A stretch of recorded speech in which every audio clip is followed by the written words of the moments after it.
screens here. All right, there we go. So welcome to the CrossFit Canada podcast, the place for Canadian affiliate owners and coaches, however, esteemed guests of different nationalities. Maybe that's what we're also trying to do is, bridge U.S.-Canada relations. But my guest today, former affiliate owner, current CrossFit seminar staff, and mentor to the stars, and a true friend, Joe Masley. So Joe, welcome. We always start with a question of the day, and okay. So you're going to introduce yourself, and I said former affiliate owner, but you do have your affiliate. So introduce yourself, introduce your affiliate. And I had this question today in the Legends class, and in the summer holiday power rankings, what would you put at the top? And I know you guys don't have a long August weekend like we do, but for you guys, it would be, I'd say, Memorial Day, 4th of July, and Labor Day. And I know, it's like 4th of July might take the top, but maybe it won't. So I don't know. Curious. Okay. So there we go. So name, affiliate, and then power rankings for the holidays. All right. Well, first of all, thanks so much for having me here, Matt. Super stoked to get to chat with you and the rest of Team Canada's coaching staff. It's a privilege to be here. My name is Joe Masley. As Matt said, I do have an affiliate. It is right here behind you in my garage. It is called CrossFit Outer Limits. And it's just pretty much my family and I here. I do some personal training for clients. And but where I coach most of the time is at CrossFit Psycho, which is located in Cohasset, Massachusetts. So I live just south of Boston, Massachusetts. And I've been doing CrossFit since 2008. Long time ago. Started when I was in the Marine Corps, and I have been coaching CrossFit since 2011. I've been a fitness coach trainer since 2007, and earned my level 4 back in 2023. And I've been a member of the seminar staff team since 2013. And one last thing. Oh, and my full-time job is I am a full-time firefighter for the city of Boston. So also a dad. My wife and I have a 7 and 5-year-old. So a jack of all trades, master of none is where I'm. A true generalist, right? 100%. Yeah, maybe I'm taking the methodology a little bit too far here. But a lot of burners on the stove going. But it's been a cool journey, and been really, really fortunate to be mentored by some great coaches and be doing what I am now in my mentorship roles for the CrossFit seminar staff, and still coaching level 1 and level 2 and OL1 seminars. So it's really cool to give back to our affiliate community. Yeah. And I know that's something you're really passionate about, which will definitely take up the crux of our combo today. But again, I know all those things, so I'm most curious of your holiday power rankings. Oh, that's right, power rankings. So it's challenging, right? Because being a former member of the military, Memorial Day means a lot to me. I think in terms of it's that and the 4th of July are like a close tie. Labor Day is definitely number 3. Because that means the summer's over. And it's like, oh man, it's kind of a buzzkill. It's like, that was always the weekend before school started. So that's definitely number 3. I'd say in terms of like fun and family activities that I look forward to the most is probably the 4th of July. I live right near the beach. And so it's a really fun time here. I live in the same town that I grew up in Marshfield, Massachusetts, and it's a lot of great, fireworks and hanging out at the beach with our friends and stuff. And then Memorial Day is definitely number 2, and always enjoy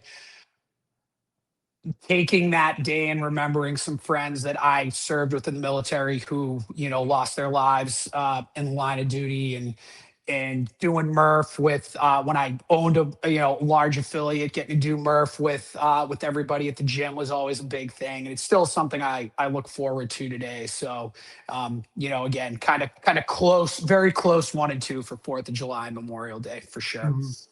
Very cool. I love it.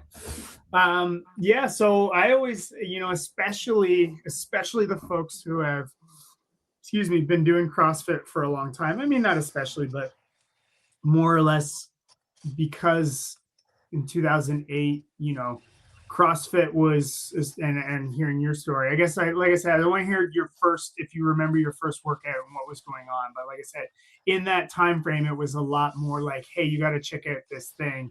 And they're usually like disaster stories of like not scaling and so what, if do you recall specifically your first CrossFit workout? Oh yeah. So I'll provide a little context for it. So I was introduced, I knew what CrossFit was before I went to Marine Officer candidate school in the summer of 2008, and I was told by one of my at officer candidate school, they're not drill instructors, they're called sergeant instructors. And so my sergeant instructor at the end of after right at graduation is like, hey, you should try out this CrossFit stuff, since it seems you like this PTing and all of that. And so I went back home. I had a few weeks off before I finished up my senior year of college, and there was an affiliate that rented space from the Globo gym that I went to at that time. And I went to that Globo gym because they had lifting platforms and all that stuff. And, at that time, I was probably one of the few people who knew what a power clean was or any of that from my high school strength and conditioning days when I was a pretty serious hockey player in high school. And so that had drawn me there already in the first place. And then I said, all right, I'll try out this CrossFit thing. And the first workout that we did was Murph. And that is so, and the owner is this awesome dude, Dave Mesho. He was one of the OGs of OG CrossFit coaches at the time. Glassman did his level 1. It was called CrossFit South Shore at the time. I don't even know if it exists anymore. And again, it was like maybe 5 people inside of this gym. So they'd be doing a CrossFit class while, the rest of everyone was working out on all these machines and whatever. So it was pretty funny, but he was like, yeah, we're doing HQ's workout. And it's called Murph. And he, goes down the list and he's like, oh, run a mile. And I'm like, oh yeah, got that. I've been running all summer. Yeah, thought I was, Tommy, tough guy, whatever. And bottom line is I was doing strict pull-ups on the pull-ups. And so I finished the workout. I had a lot of capacity, but it took me a while and it was insanely hard. I only assume it would have been unpartitioned too. Is that correct? Like in those early days,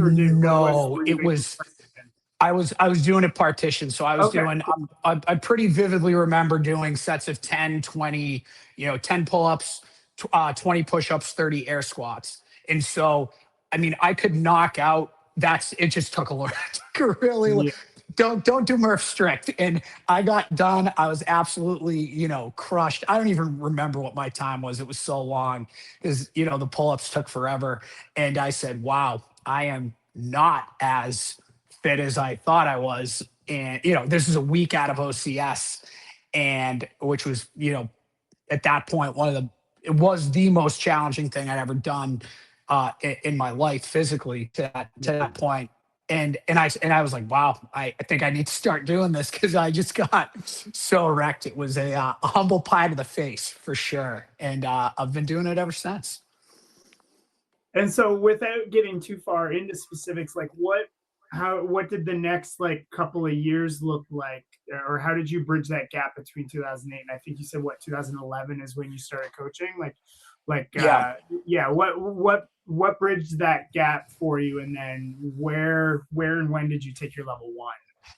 So as mentioned earlier, I started this right before my senior year of college. So went to college. I was doing CrossFit in the gym at school, and people Oh, thought I cool. was out of my mind because there's one little corner where the pull up bar was, and at that time there wasn't really any like easy way to gauge distances running wise from the gym. So I'd run up the stairs to the treadmills, and then like I'd run back downstairs. And so people looked at me like I was totally out of my mind. And, maybe rightfully so. Was a little, let's call a spade a spade. But so I was just doing it on my own for quite a while. And then after I graduated from college, and then I was officially commissioned as a lieutenant in the Marine Corps, and then went into the Marine Corps. I was in the Marines for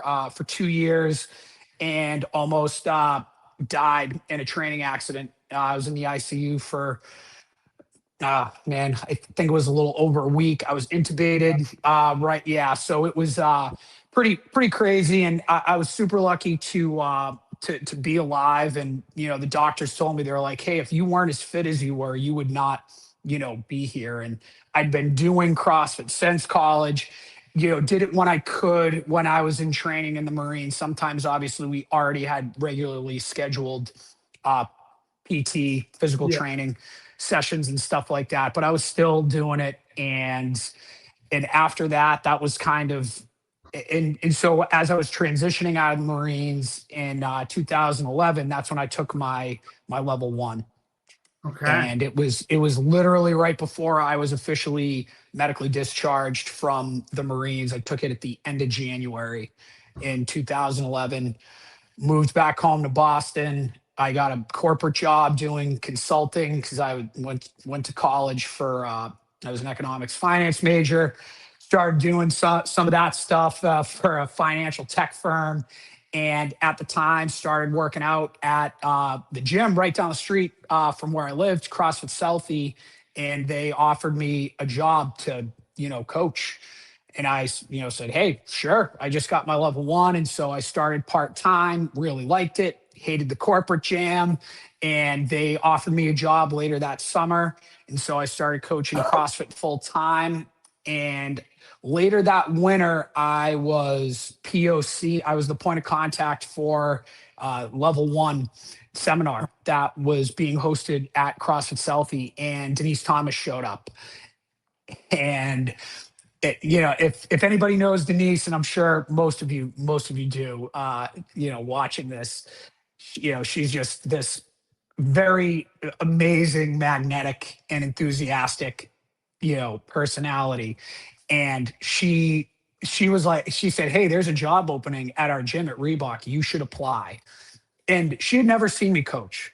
It was just from us chatting, and you know, again, we're all kind of our own harshest critics, and I was like, "Oh, I'm not good enough to do that." That's Reebok. This is this big company, and I don't have that skill or any of that stuff. But I threw my hat in the ring. I interviewed and was lucky enough that Denise somehow convinced Austin Maliolo to hire me, and got the job. And I coached at Reebok for full time for 2 years before I got on the fire department. And then I kept coaching there part time while I was in the fire department until late 2017, I think. I transitioned to coaching at a gym run by one of my friends on the seminar staff team. It was at the time, the owner was my friend Matt Frankel. He's since sold the gym, but it's CrossFit City Line,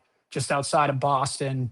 Okay. Ran their coaching development program, and then decided with a few business partners to purchase the gym in my hometown that was up for sale, CrossFit Marshfield. And so ran that for 4 years, transitioned out of that, and now here I am. And in between that time as well, obviously forgot to mention being at Reebok, I was surrounded by Well, Austin, and that's Denise. what I want Yeah, to. I'll cut you off there because let's. sure. I want to dig into that a lot more Let's because do it. I mean, in mentioning, like Reebok CrossFit One and working in that crew as like a flash in the pan.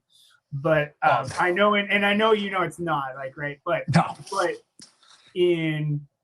And for those who don't know, you have been my mentor in my coaching development for over a year, and been instrumental in helping me pass the level 4. But point is, I guess what I'm saying is, in our conversations offline, you've mentioned how that time at Reebok CrossFit One really developed the standards that you believe in as for CrossFit, for what makes a CrossFit coach. And even as we've kind of wrapped up post L4 discussion, is you still hold the people you work with to that high standard. And that was instrumental for me in passing the level 4 in our time together. So I want to go back to the early days, in the sense of, do you recall, not necessarily like showing up for the job with your backpack on, but like talking about standards, what those first kind of like days, weeks, and months were like. And again, not in any way I sent stuff against Southie, nothing against that, but like, now you move into this team that is a very high performing team at Reebok CrossFit One. What were those first kind of like days and months like for you? Extremely humbling. And I think, what's important is like, hey, what's the context of like what Reebok was, right? Like, again, Right. like you kind of mentioned, like CrossFit Selfie they were a gym. Reebok was a company. There were massive, I mean, it's a $1 billion company, right? Like, we lived in fantasy land in terms of how classes were run.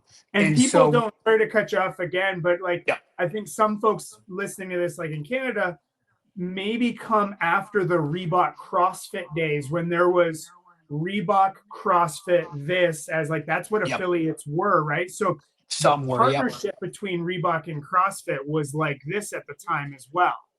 100%.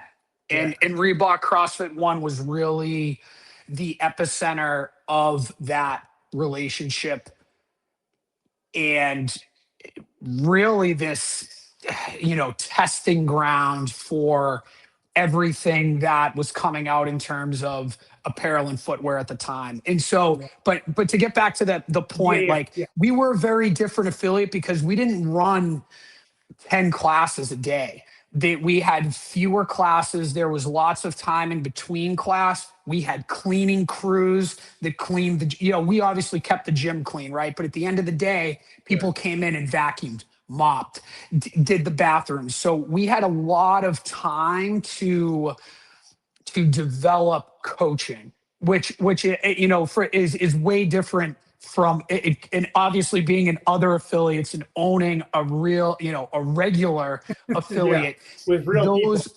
The menial tasks that are so essential and necessary to the everyday affiliate weren't some of the things that we necessarily had to be tasked with. So there was way more time to develop your coaching. And so we were there all day.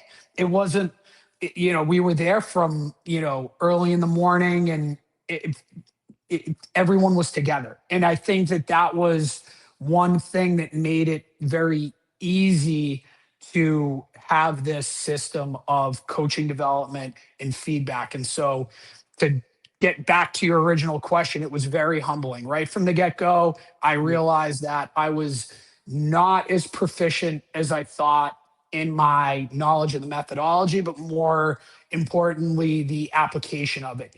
And I learned really quickly that, I couldn't even teach see and correct an air squat effectively. And I was like, oh, wow. And so it was very challenging because I got feedback every day, whether I wanted it or not.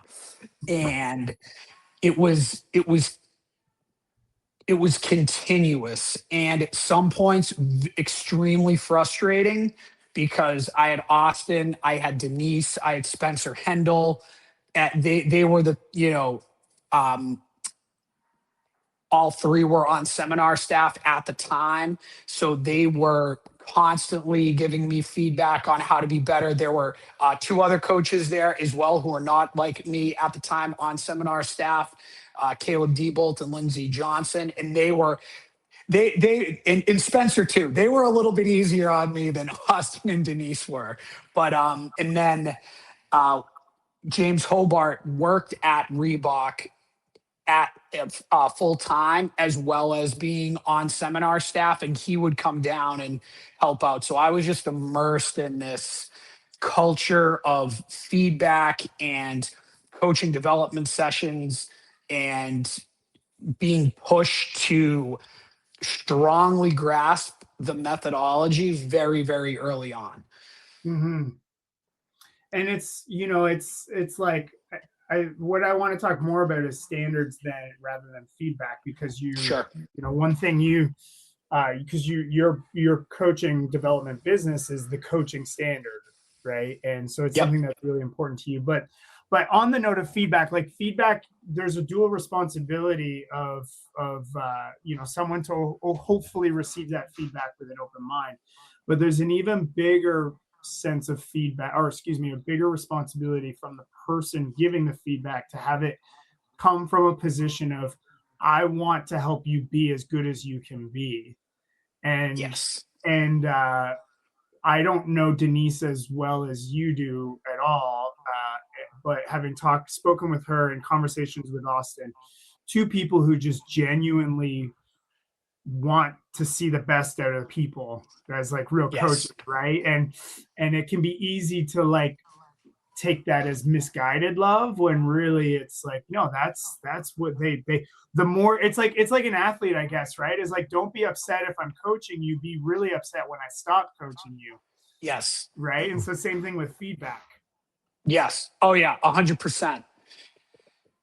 I think you put it very, very eloquently. Like they just cared a lot about investing into us, but making not only their time, but making us invest in our own selves as well, and be and self-evaluate and be self-critical and open to that growth process, and always trying to, and that was that was the standard. The standard was trying to improve yourself so you could improve the experience of the members in the gym.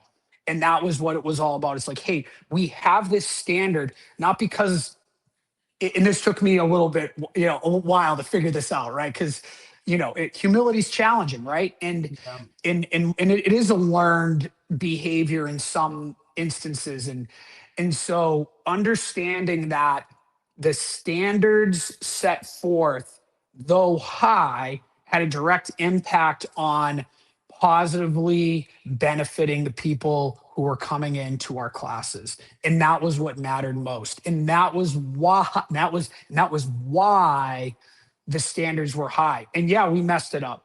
You know, I mean, there were a lot of learning experiences collectively for us as a group, and but that helped us all be better and help us really, you know, lead the people that worked at Reebok at the time and came to the gym towards some really cool health and fitness milestones. And it was a lot of fun being able to do that and be part of it.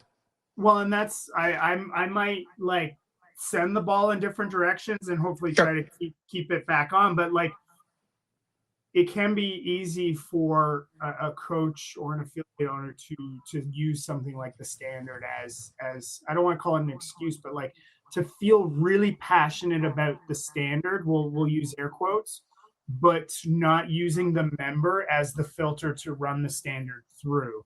You know what I mean? And so, Yes. right, like, so just saying like, oh well, the standard, and if the member experience is poor, well, it's because they're not up to the standard. But like, and you know, one thing that you and I are both very passionate about, you more than me, I think, is like, CrossFit is completely fine as it is when it's done effectively. And so when you coach effectively in a class with the member value in mind, right? Like the standard actually enhances the member experience rather than deter from it.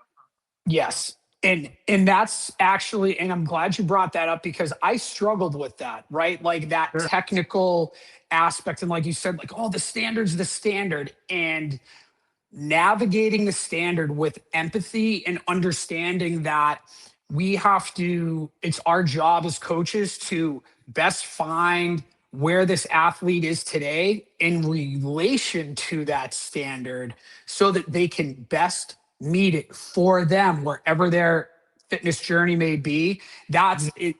That's the essence of it. And that did take me some time to figure out because I, like you said, I was very passionate about the standard, doing it right from that technical standpoint. And if it was wrong, no, we have to do that better. And Yeah. it was to a fault. And a lot of that, Denise came up to me one day and she said, "Hey, we need to talk." And this was after I'd been on seminar staff for a few years, right? So, and I had already I'd passed my level 3 at this point. So I was on seminar staff. I had passed my level 3 Riding coaching at high. Reebok. Yeah. Yeah. And Denise said, because this, what happened directly relates to this point about Yeah. misunderstanding the focus of the standard. And she said, "Hey, Maze," that's my nickname. She goes, I got some hard feedback for you. She said, I've been talking to a lot of our members and your classes just aren't fun. And people don't want to come. And I was like, whoa. But I mean, talk Yeah. about that's the That's a gut last punch, thing. right? It Like is. that's It yeah. was a gut punch. Yeah.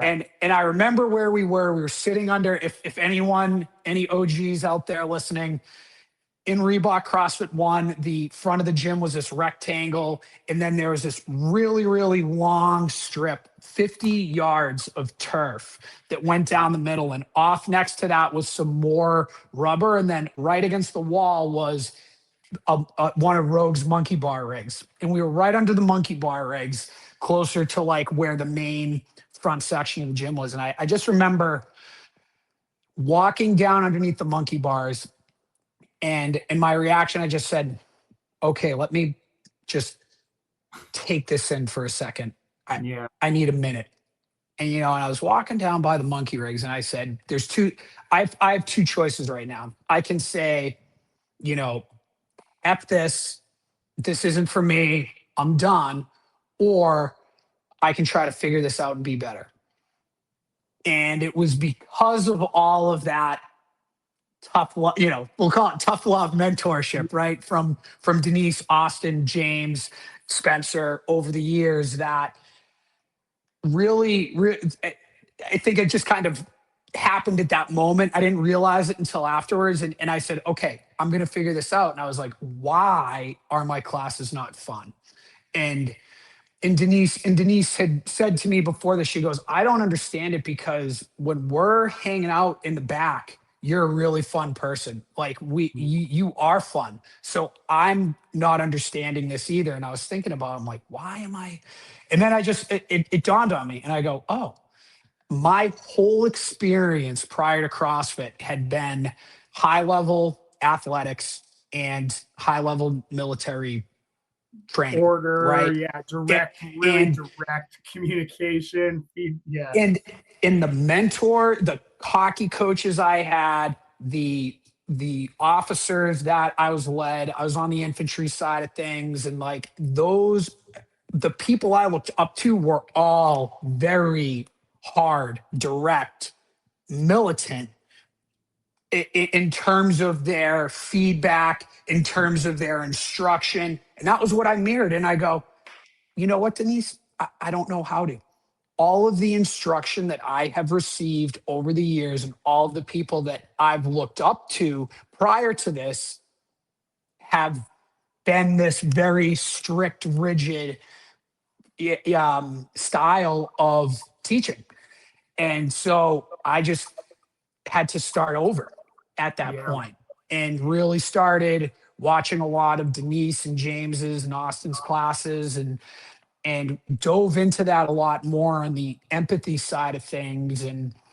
But I think what's interesting too with this, Matt, is as I as this was happening, I started gaining this deeper understanding of like the system that you and I talked about, right? Preparing for class and having a plan to effectively teach the incorrect points of performance of movement, build people up in terms of loading, complexity, speed, get them ready for the workout and balance threshold training, right? And within that system, that allowed for your voice to come out, your own individual personality when this system was better understood and applied during class.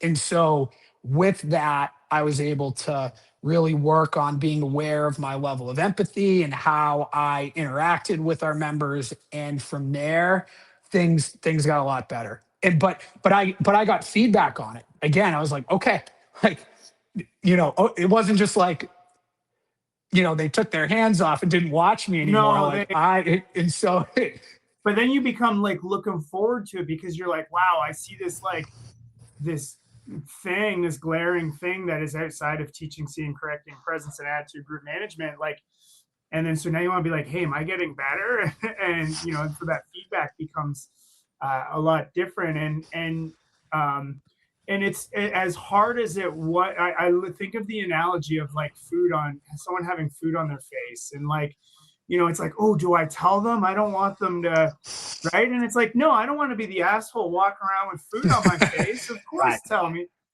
All I can do is like change and wipe the food off from here moving forward. But, and we had an experience, I would say not nearly to that level, but because when I talked to Nicole Christensen directly, she was on the podcast about how she said the standard is the standard. And she's like, Ackerman put that on a t-shirt and now everyone's talking about it. And I was coaching a class with air squats or some sort of squatting movement. And here I was, trying to prepare and be better and pursue this level 4 where I was holding people in static positions at the bottom of the squat. And, I was looking static, trying to directions, dynamic. And this one individual in the class had trouble holding the bottom of the squat.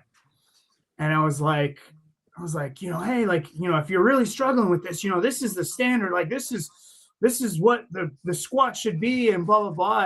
And your feedback to me was like, dude, that was pretty heavy handed. Like that was a little heavy. And same thing. It was like, I could have just been like, yeah, but, or it's like, no, again, I'm getting feedback for a reason. I was like, okay, how do I take what my intention was with these static positions and why we do them and meet the person where they're at, right? And I think Denise really talks about this a lot. Like, we don't move the standard or change the standard. We just find a way to scale the standard to where that person's current capacity is. Yes, exactly. And where they can meet success and feel confident in it. Right. And I think that's taken me years to conceptualize that, right? Like it's not, we're just scaling. So it's like, we're scaling so that our athletes can feel good about themselves, feel confident about what they're doing so that they can come back in the door tomorrow. And that piece, I think, is often overlooked. And I do remember telling you this as well, that again, this taken me decades to learn this, right? Mm-hmm. That we should be telling our athletes what they're doing well, not just, hey, how, like, of course we have to correct faults, but if we are teaching someone to drive their knees out and they're driving their knees out, we don't just walk past, hey, awesome job driving your knees out. Keep that up. That's phenomenal. And that positive reinforcement should be more of that, because it builds those neurological, connections between your brain and your body. And so it's like, hey, I'm doing this right. And they'll continue to do that. And so I think that is also part of this whole process that's critical to moving your athletes forward, progressively. Yeah, and so what we mean by that then is like go up to this person and be like, you're doing such a good job of moving your hips first and staying on your heels. Keep doing that. If you need to stand a little early, totally good. Yep, exactly. Right. And so we've we've met in the middle there. I think that positive reinforcement was so uh effective for me, coming like your feedback that you gave me to me, because what I always thought too, and you talk about like you got to watch this high performing team of coaches that you were a peer on. I watch. I used to think that like what it took to be on seminar staff would be like to in a room of 12 people, like fix this, fix this, fix this, fix this, fix this, right? And so that gets you looking for everything, so you end up seeing nothing. But I think about this as like an analogy of like if those words could like come out and just hang in the air, you have all these things that everyone's doing wrong hanging in the air, and it kind of like makes the room pretty heavy. Yes. And they like take them with them, or like, wow, let me take all the things that I've done wrong this class with me. And it's like, and I've never really articulated it like this until now, but then like you're like, I did a great job coaching today. I held everyone to the standard and I told everyone what they need to fix. But then someone leaves again, they have these things weighing them down to be like, wow, these are all the things I did wrong today. No wonder people leave frustrated with Olympic lifting, frustrated with gymnastics. Yes. Exactly. You encapsulated the energy of class, how it can be positive or negative so well with that, for sure. And that was entirely what my classes must have felt like for Sure. for a while. I mean, let's just be frank here. I was kind of a dick, like my demeanor was rigid, my tone was rigid, and it didn't smile much. And I think you have to have fun with yourself. And I think I put a lot of pressure on myself to be perfect in holding the standard, right? And I think for me too, it was hard to disconnect those things, because for me, most of my learned standards came in my formative years in the Marine Corps, which those standards were there because they were life and death standards. And it was like, I had to get out of that mindset of like, hey, we're just working out here, and like, we, Bob, let's just call him like, Bob, who's, 45. He doesn't need that. He needs to come in, feel good about himself, because he's got a ton of meetings to do. He's got to take his kids to their games after this. He's running around like he just wants to come and work out and have some fun and get away from rigidity. And it's like you can still run a standardized class where applying the fundamentals and the basics is spot on, and you don't let anything go, but you can do it with a smile, and you can do it making people have fun while doing it. And it's an art, and it's hard. It's a challenging process. But to get back to your point though, about the standard, you have to know what it is to let that process happen, because it has to be simplified. Because if you start doing things too complex, you will get frustrated. You'll be frustrated in your athletes that they can't do it. You won't understand why. They'll be frustrated in turn, and it creates this whole negative experience for everyone. Whereas when the fundamentals are always the fundamentals, which i.e. the standards, are in place and communicated very clearly and simply, then that opens the door for these moments where, oh, that was great. Now let's try to add 5 more pounds. Or, hey, great strict pull-ups. Now I want you to try 3 kipping. That's what opens the door for those other moments to come and be locked in versus, just jumping to, the snatch before you've watched somebody overhead squat. And then you're surprised when they can't do it. It's like, Well, oh, yeah, it's, and it's like the standard is actually the standard of your system that you come up with versus yep, the actual movements, right? And we can dig into that a little bit. But I think of, sure. for coaches listening, there are I might have told you like offline, but I have a coach who came on board and was like, "What do you do when people like don't listen to your scaling options?" And I was like, "¿Qué pasa?" I don't I don't understand the question, but it's not because and it's I know you and I both know it's like it's not from an authoritative standpoint. It's that when you teach effectively and you teach the standard in a way that's approachable, that scaling conversation doesn't actually happen anymore. And we want to be guiding people towards scaling, but they self-scale. And I use something as simple as the LSIT. You and I talked about this a couple weeks ago, but I got to just coach it truly again yesterday. And I just did something simple of like, okay, team, everyone sit on your bum, tuck your heels in, put your arms on the ground. Now lift your feet off the ground without leaning back. And they're like, oh man, that's hard, right? And they're like, wow, holy shit, that's hard. I'm like, okay, now put both legs out, push your knees to the ground, point your toes. Now pull without leaning back, pull both feet up. Oh, that's way harder. Oh, I know I'm doing tucks today, not straight legs.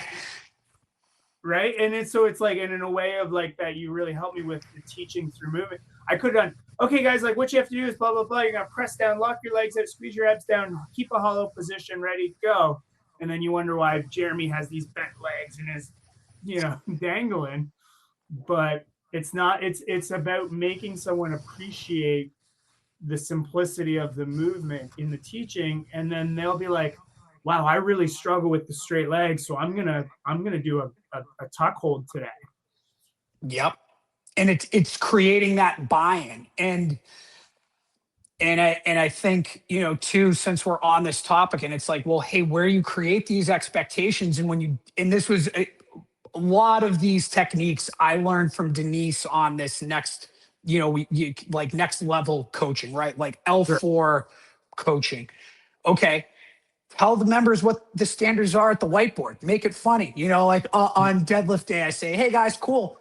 It's heavy day. Deadlifts today. This is the stimulus. It's heavy. Let's say it's a 5x5, 5 touch and go, but we're only lifting as heavy as sound mechanics allow. So that means if you look like this and then, show an absurdly flexed spine, you look like a dog taking a dump in the woods.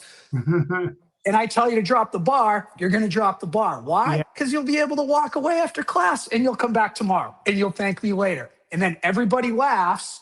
And then when you tell someone to drop the bar, they drop it because it's the expectation and it's bought in and it's the standard for everyone, not just the coach versus the athlete. And so that's helped me extremely well with, like you said, teaching people, setting the expectation, setting the standard. But then, like you said, teaching through movement, that's really where the art and efficacy of coaching, I think, lies. Because directing someone to do something versus describing something is two totally different things. And I'll share this with the coaches. And I know you've heard me use this analogy before.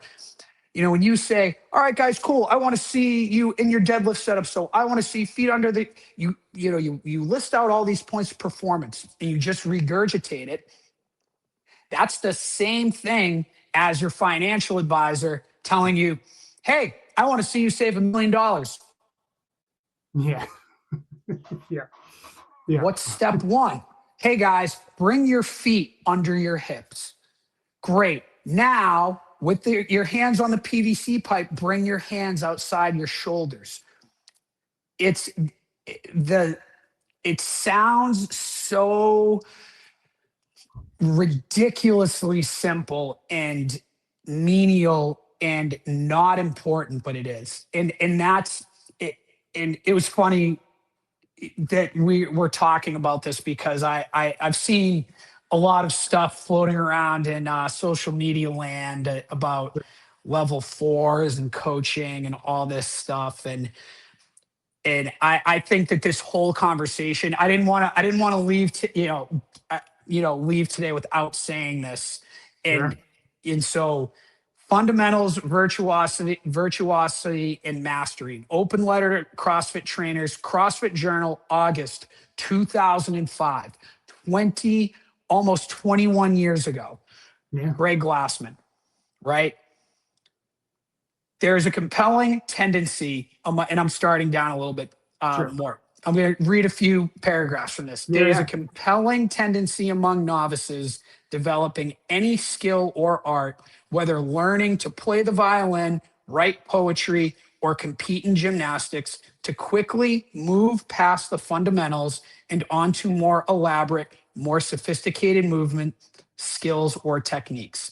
This compulsion is the novice's curse, the rush to originality and risk. The novice's curse is manifested in an excessive adornment, silly creativity, weak fundamentals, and ultimately a marked lack of virtuosity and delayed mastery. If you've ever had the opportunity to be taught by the very best in any field, you've likely been surprised at how simple, how fundamental, how basic the instruction was. The novice's curse afflicts learner and teacher alike. Physical training is no different. What will inevitably doom a physical training program and dilute a coach's efficacy is a lack of commitment to the fundamentals. We see this increasingly in both programming and supervising execution. And Yeah. rarely now do we see prescribed the short, intense couplets or triplets that epitomize CrossFit programming. Rarely do trainers really nitpick the mechanics of fundamental movements. And this is the hold on, here we go. Couple more. I understand how this occurs. It is natural to want to teach people advanced and fancy movement. The urge to quickly move away from the basics and towards advanced movements arises out of the natural desire to entertain your client and impress them with your skills and knowledge. But make no mistake, it is a sucker's move. Teaching a snatch where there's not yet an overhead squat, teaching an overhead squat where there is not yet an air squat is a colossal mistake. This rush to advancement increases the chance of injury, delays advancement and progress, and blunts the client's rate of return on their effort. In short, it retards their fitness. I mean, that was over 20 years ago, right? And it is just so true, and even more true, I think, today, because I see this in mentoring other coaches because people just think that the basics are so basic that they're not interesting. And learning how to teach the basics in an exciting way is an art in and of itself, but you have to start doing it. And I think that that is the key. And for level four coaches, that's what level four coaches do really, really well. And Yeah. and you cannot have athletes progress and learn cool stuff before you've assessed their capacity at the basics. And I think what's important too on that stuff is, especially for affiliate owners out there listening, it's like, oh yeah, well, I know all my members. Well, maybe John, who is a stud athlete who can knock out 20 pull-ups in a row, maybe last night he was chasing his kids around the yard, fell, hurt his shoulder, and didn't tell you when you asked for injuries.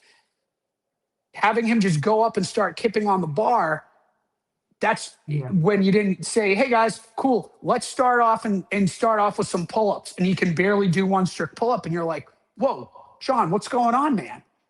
Like, that's the coach's fault for not assessing that.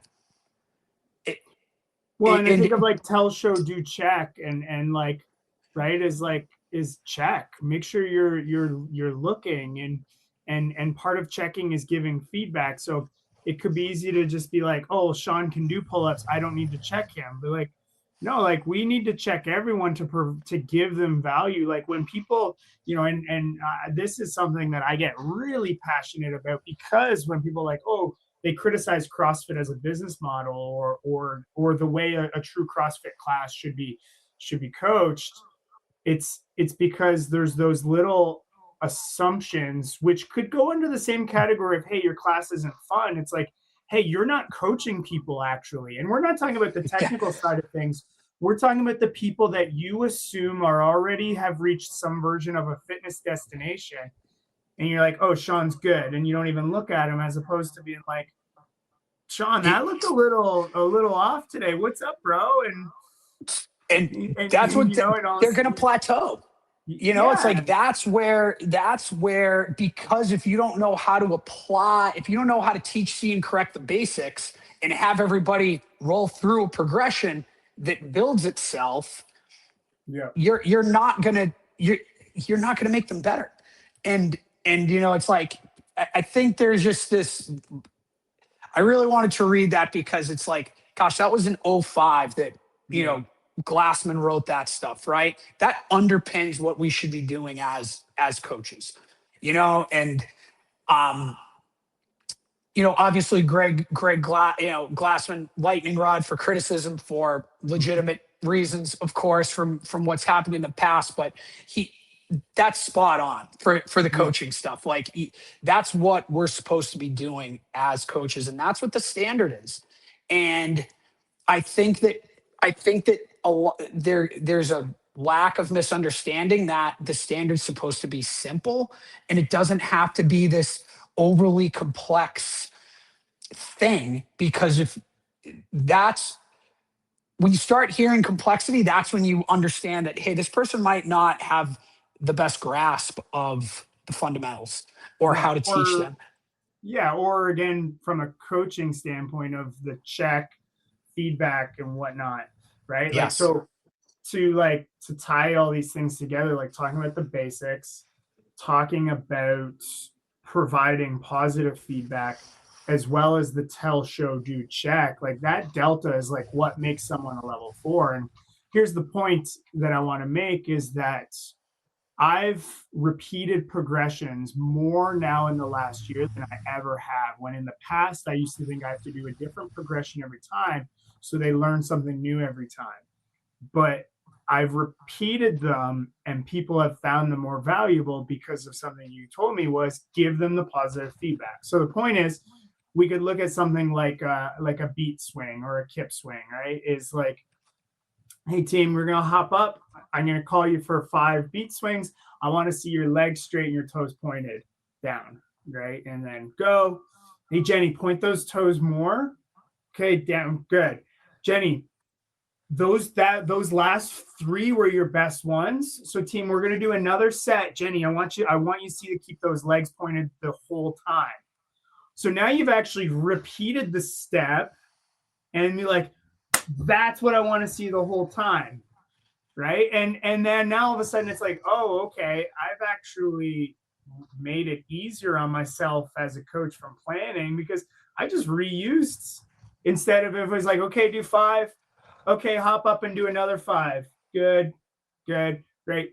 Like that's the stuff that drives members away, or makes them think that they need more, blah, blah, blah. But as opposed to using positive reinforcement to repeat things and say, like, you're as a coach are drawing the connection. You did this well. Now show yourself you can do it well by doing it again. Yep. 100%. And I think it's what's important to note about that process is it's like that just doesn't pop up, right? No. Like these moments don't happen by accident, and they're planned with intention. And I think obviously you remember how I kind of had this roundabout way, and I was trying to figure out, I'm like, hey, what's the missing link here? And I was like, let me look at your lesson plans. Yeah. And I was like, this is where we need to work, because it was that the lesson plan is where you take your knowledge and put it down so that it can be applied in the class. And it's And I think that the lesson plan as a rubric for, it's not a timeline. And I think that's what a lot of people associate it as. And it's like, hey, if your lesson plan, if you are not planning to teach, see, and correct the points of performance on this movement with everyone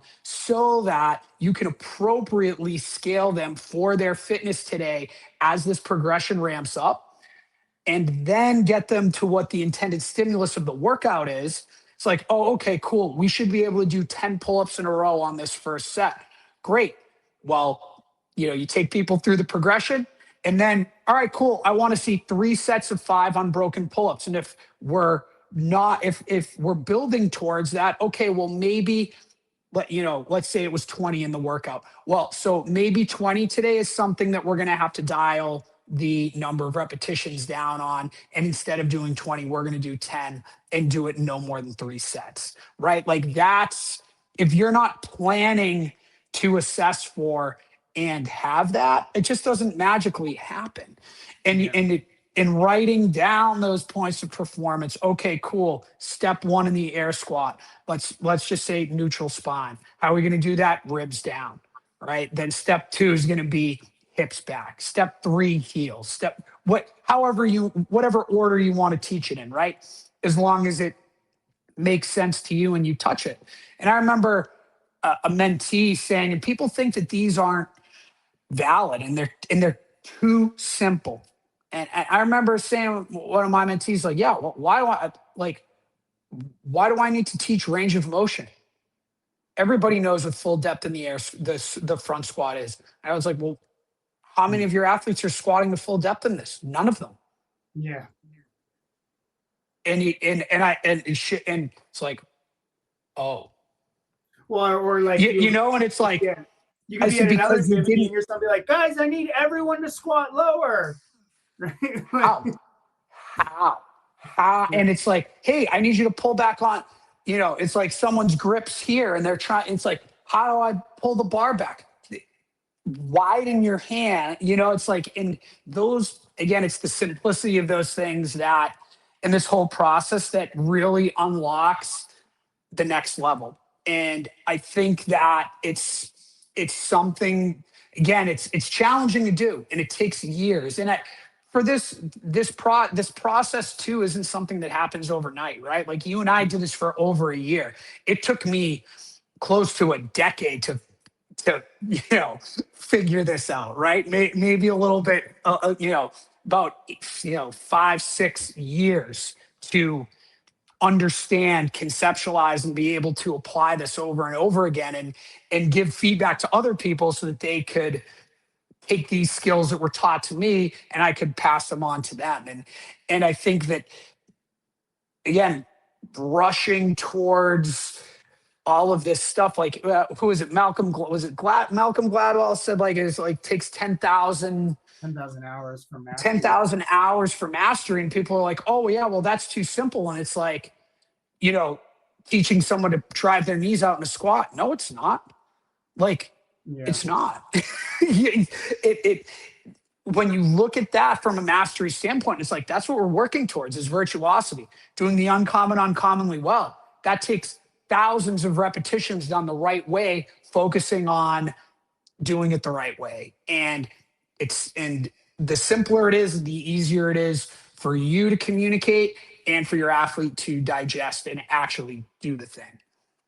Well, and doing it well and effectively as like some version in the leader of an affiliate, it solves so many business problems as well. I used to do personal training. I used to think I needed to do assessments, and we did this, we did that, we did so many things. And like, from a business standpoint, our business has never been more stable by us only doing group classes. So cool. But doing them this way, and me as an affiliate owner, I have way more time to invest in projects like this podcast, or to focus on my mentorship. And I know, like, feedback I received from members that I had passed on to you was like, as one of my coaches at the time came up, was like, hey, people are saying how much they're just really like learning from your classes lately.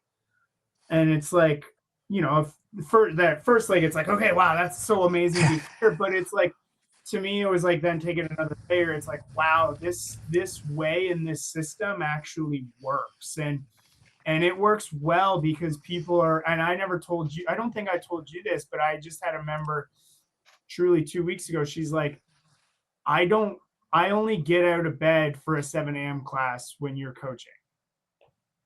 And I'm like, and it's like, and it's just like, and so, you know, then the goal is to bring the whole crew up to that level. But Yes. like, it shows like, hey, like we get to this one pinnacle of the level 4, but it's like, it's been more fun now than ever. And the members are having more fun now than ever. And so this thing that we call the standard can actually be something super positive and fun, and like where everyone wins. It is. I couldn't agree more. It unlocks all it opens the standard opens the doors for the fun and along with results to simultaneously go together. And it's a symbiotic relationship between coach and athlete where the energy of the room is just is just, you know, well, I'll be cliche, right? Like good vibes all around. I Yeah. mean, that's and and that's really it. And you know, it's but you still do have to plan for it. But when you do, and when you do it well, it feels so good. And Yeah. as a coach, because you see, people are smiling, they're laughing with you, they're high fiving, they're leaving invigorated rather than like beat down, and they're leaving feeling empowered. Like, sure, that workout was hard, right? But they're not feeling like they can't walk out the door to their car.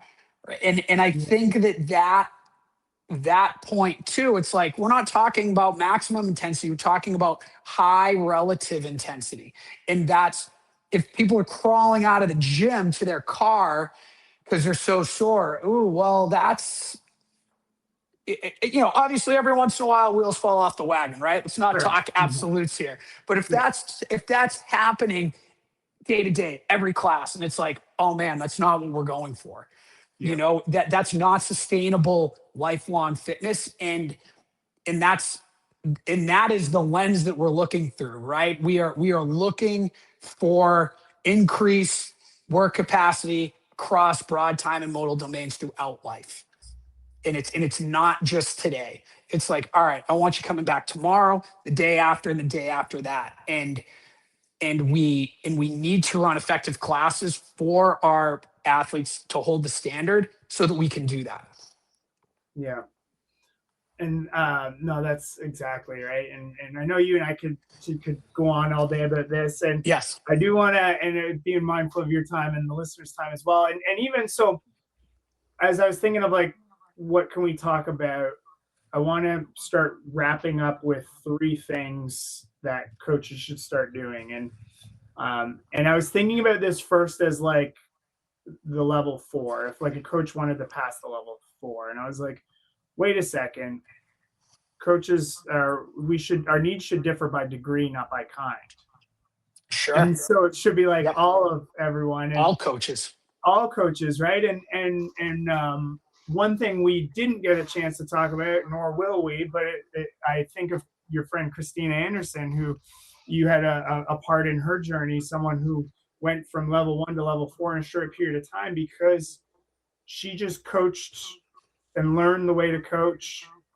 Aside from, I don't want to in any way like simplify the amount of effort she put in, but Oh, she learned the way to coach and made that her way, right? So she is like the yes. exemplary of going from level 1 to level 4 of the standard and the degree, not by kind, and just building on those degrees. Yes. Right? So if we could think of 3 things that coaches should start doing yesterday, what's the first thing that like just comes to mind for you like right away?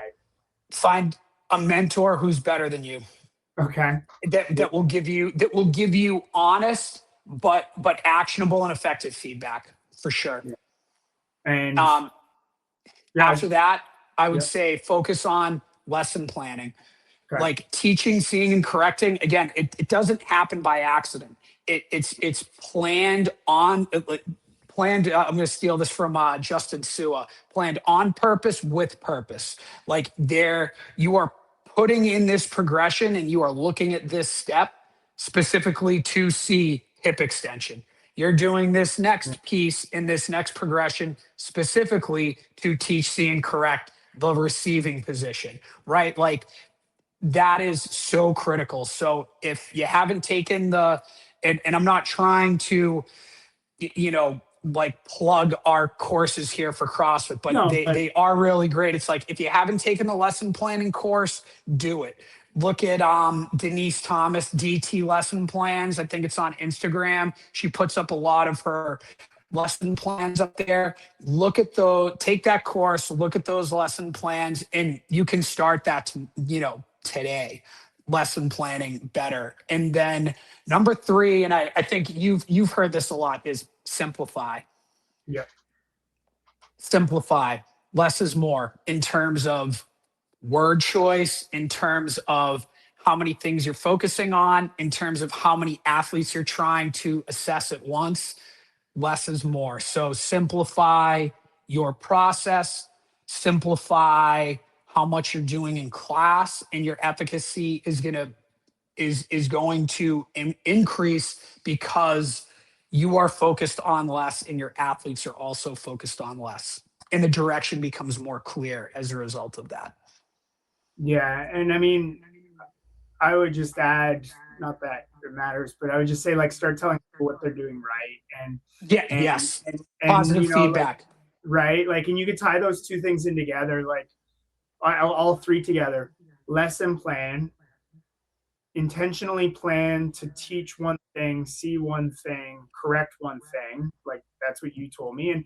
And I think there, give yourself room to like get it wrong in a way of like, if you're going to go with heels down, is it the most optimal point of performance? Maybe not. We don't know what the movement is, but if you're going to make that your thing that day, fine. That's the hill you're dying on today.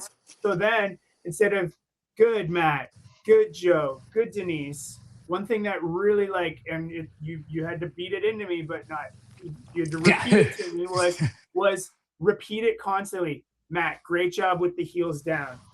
Joe, you too. That's heels down. That's what I want to see. Denise, I like it. Yep, heels down also. Like, keep saying good job with the heels down. And specific feedback. Yeah. 100%. And if you see something else, like you can like, sure, okay, you want to stay focused, but Jenny, and great job pushing your knees out. That's really good. Steve, can you push way better, right? Like, so giving to tie those things in, right? Like lesson plan, simplify it by teaching one thing, seeing one thing. Yeah. And I wouldn't say correct. Can I want, or checking correcting for is checking for, but it's like giving feedback on that one thing, right? Because feedback could be corrective in nature or positive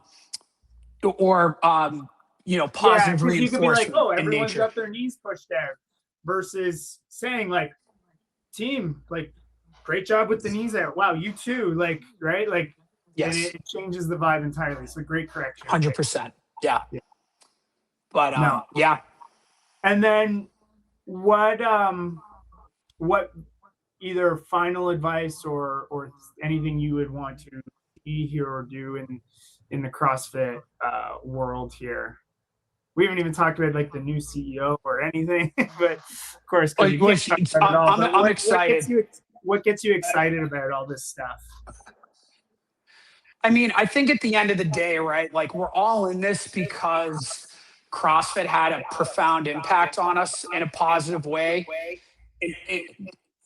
In some aspects of our life. I mean, I'm alive because of CrossFit. I met my wife doing CrossFit. There's so many positive things that came from this methodology. And I think that people just want to help other people find that, and I think that's why I'm still so amped about doing CrossFit. And I think that my advice is make it fun for people.